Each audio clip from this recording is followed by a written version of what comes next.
Welcome to the last breakfast. Please enjoy the video. In this video, I will explain how to easily start your Nissan Altima with its remote. To begin, ensure your vehicle's doors are securely locked. This is a crucial first step for safety and system activation.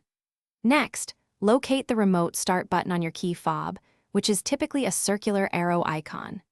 You will then press and hold this button for approximately 2 seconds until the parking lights flash, confirming the engine has started. Once activated, your Nissan Altima's engine will run for a duration of 10 minutes, allowing the cabin to reach a comfortable temperature. This convenient feature operates effectively within a range of approximately 100 feet from your vehicle. When you eventually enter your car, the climate control settings will be exactly as you last left them, providing immediate comfort. Remember, a fully functional key fob is essential for this system to work. Should you need more time, you can extend the engine's run time by simply repeating the initial remote start activation steps.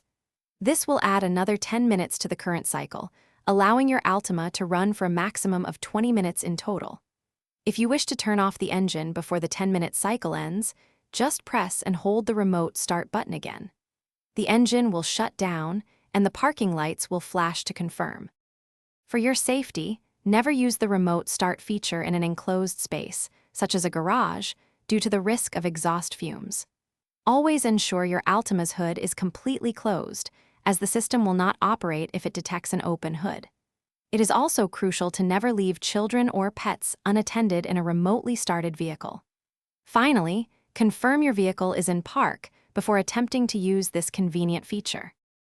Thanks for watching. If this was helpful, leave a like and consider subscribing. See you next time.